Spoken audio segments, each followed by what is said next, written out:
মাদারীপুরের শিবচর উপজেলার বহেরাতলা উত্তর ইউনিয়নের টেকেরহাট এলাকায় বালু ইজারার প্রতিবাদে এলাকাবাসীর উদ্যোগে মানববন্ধন অনুষ্ঠিত হয়েছে। বঙ্গ টিভির স্টাফ রিপোর্টার নাজমুল হোসেনের তথ্যচিত্রে থাকছে বিস্তারিত।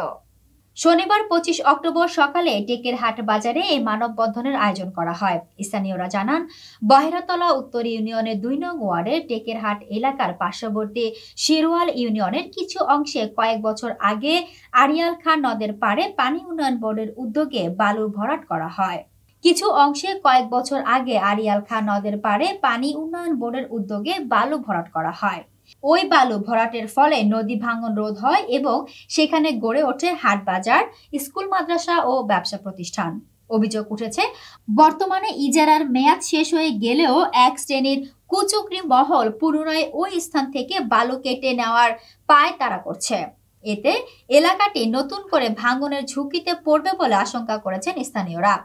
মানববন্ধনে অংশগ্রহণকারীরা বলেন, যদি এই বালু কেটে নেওয়া হয় তাহলে আমাদের বসতবাড়ি, হাটবাজার, স্কুল, মাদ্রাসা ও ধর্মীয় প্রতিষ্ঠান নদীতে বিলীন হয়ে যাবে।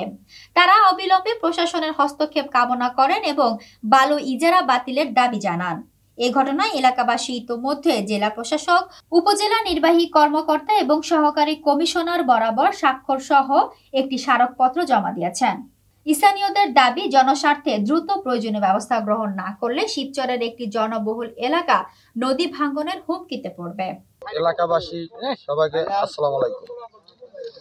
আমাদের বিষয়বস্তু হলো, এখানে পানি উন্নয়ন বোর্ডের নদী খনন আসে। নদী খনন আসার পর পানি উন্নয়ন বোর্ড বলে যে আমাদের এলাকাবাসীর কাছে করে যে এখানে বালু ফেলাইবে। তখন এলাকাবাসী বলে আমাদের এই গ্রাম নদী ভাঙনে ভেঙে গেছে, আমাদের বিলীন হয়ে গেছে। তখন এখানে আমাদের বাড়িঘর করতে গিয়ে তখন বলছে যে এখানে বালু ফেলানোর পর আপনারা ঘর বাড়ি বসত বাড়ি করে থাকতে পারবেন। ওই আশ্বাস দিয়ে আমাদের এখানে বালু ফেলায়। বালু ফেলানোর পর আমরা এখানে ঘর বাড়ি করি, অবস্থান করি। ওই পাশে আমাদের হাট আছে, হাটের অনেক পূর্বের অনেক হাট আসলে হাটের জায়গা আছে, ওখানে বালু ফেলানোর পর তারপর থেকে ওখানে আমরা হাটের কিছু কার্যক্রম করি, ঘর উঠাই, পুরান হাটের ঘর উঠাই। আমার বাড়িঘর বিলম্ব হয়ে গেছে, অথবা আমরা কোনো দিন অথবা ছেলে সন্তান নেই, মায়ে বলা নেই, অথবা আমরা বাসতলাও শুয়ে রয়েছি। তো সরকার মাটি ফেলাই দিয়েছে, আমাকে বাড়িঘর তুলতে বলছে। আমরা বাড়িঘর তুললে বসি, অহানে আমরা কে ভিলে বাঁচতে পারি, অথবা গরিব মানুষ আমরা অবশ্য হয়। বাড়িঘর ভেঙে গেছে, আমাকে জমা জমি নদীতে, আমাকে এখানে কোনো ধান চাল কোনোটা হয় না।